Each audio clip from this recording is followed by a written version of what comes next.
Hello everyone!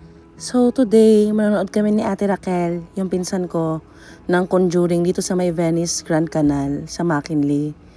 Bale, nag-book na kami in advance ng aming mga seats kasi baka maubusan kami ng upuan na maganda. Baka sobrang lapit na lang yung maiwan. At ayan, maulan nga talaga today. Dahil medyo maaga kaming nakarating ni ate, ang plano namin is tatambay muna kami sa isang place. At ito nga yung panonoodin pala namin ngayong araw, yung Conjuring, The Last Rites. Ayan. At dito nga kami tatambay sa Zeus Cafe sa may first floor ng wing ng cinema. Yung cinema kasi ay sa third floor. At ayan, umorder kami ng coffee namin at nag-share kami ni ate ng cheesecake.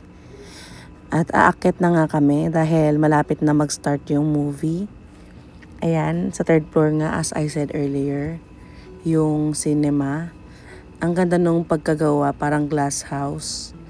First time ko lang dito sa area ng Venice na to kasi hindi naman ako usually nanonood ng movies sa cinema. Inaantay ko lang na lumabas sila sa Netflix, ganun. Sabi para sa amin dito dahil nag-online na kami, diretso na lang daw kami dun sa loob. Ito yung mga shops na at sa same floor ng cinema. May photo booth sila dito at ayan yung kanyang price list. Meron din sila yung snack studios, yung bibilhan mo. Bali yung ticket pala na binili namin is 700 pesos. Included na doon yung snacks na popcorn at iced tea. Ayan kaming dalawa. Si Ate Raquel, tuwang-tuwa siya dito sa trailer ng Demon Slayer kasi nga, sabi niya sa akin, gusto rin daw niyang panoorin. Ang problema, pag-usapan na talaga namin na Conjuring yung panonoorin namin. Kaya sabi niya, doon na lang daw niya panonoorin yung Demon Slayer pag lumabas na. Dito kami sa may Cinema 4 manonood. At ayan, yung kanyang entrance.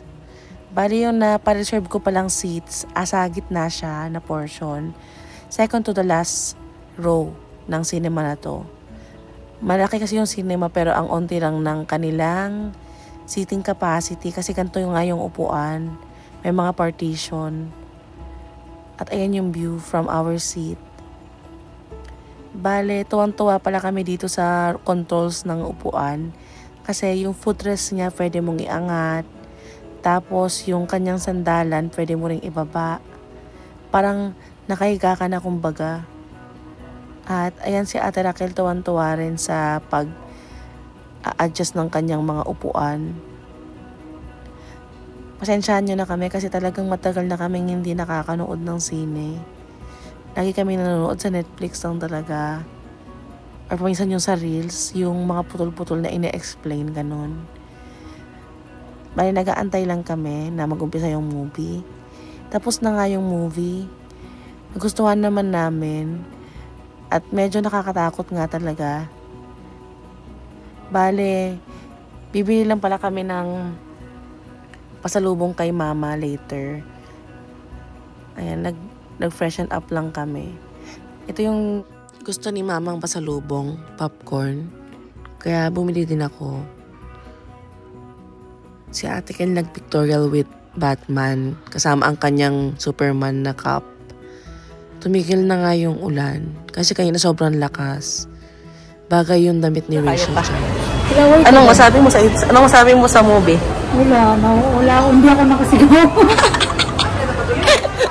Dito nga kami mag-early dinner sa Italianis. Kasi parehas kami nag-crave ni ate ng Italian food.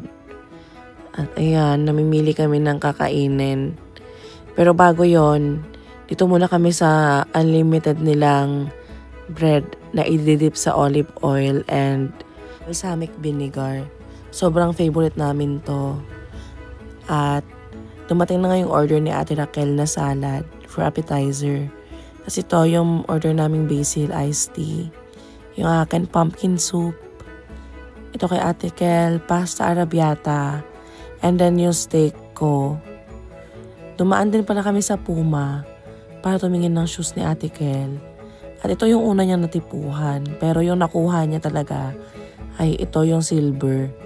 Nung una ayaw pa niya, pero sabi ko bagay naman yan sa mga neutrals.